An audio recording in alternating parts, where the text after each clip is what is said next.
Hey guys, it's Flip, and today I'm going to test out this Ego 24-inch two-stage snowblower in some deep snow.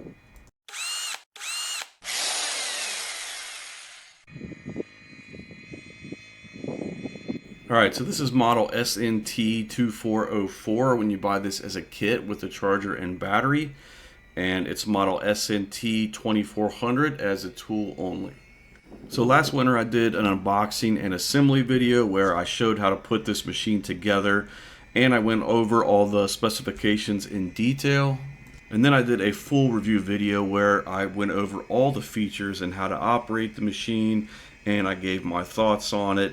And I'll put a link to those videos in the description below the video if you want to check them out. But the one thing I had not been able to do yet is put this to the test in some deep snow.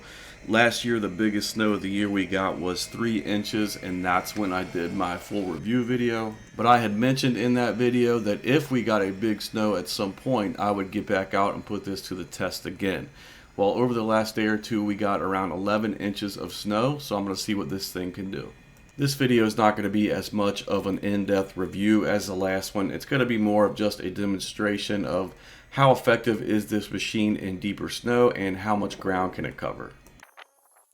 So I'm going to go ahead and speed the video up some. So from this point forward, the video is going to be in 5 times the normal speed. I just don't want anybody to think I'm trying to be dishonest about how fast this machine can operate. I will tell you that for most of this video I am running the auger speed all the way up at turbo since this snow is pretty deep, and I'm running the drive speed on one of the lowest 2 settings. Those things will definitely have a big impact on how long your batteries last. One thing I did notice is that the chute started to float on me the longer I went, and I do have a video on how to adjust the tension on that chute. I'll put that in the corner of the screen right now if you want to check that out. So here I'm just finishing up the top part of my driveway and walkway. Then I'm moving on to the sidewalk down in front of my yard, and it struggled a little bit down there. It was pretty deep where the snow had drifted down on this sidewalk. And then here I'm starting on my neighbor's driveway. And my neighbor's driveway is 125 feet long. It's a lot longer than my driveway. I didn't know if I was going to be able to finish it or not. As you can see here, I had 1 light of charge left.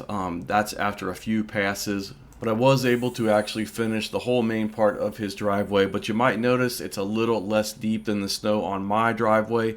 He had actually gone out and shoveled a little bit after it snowed a few inches. So just take that for what it's worth. His was not quite as deep as mine, but I did finish his whole driveway and mine and the sidewalk. The snow on my driveway was around 11 inches. The snow on his driveway was around 7 inches or so. So under these conditions, I was able to do just these 2 driveways. And just for comparison's sake, in my full review video, the snow was about 3 inches, and I did these 2 driveways plus 4 more for a total of 6 driveways. So hopefully that video helped you out if you're wanting to see this snow blower in some deep snow. If it did, please hit the like button for me and subscribe to my channel. Thanks for watching.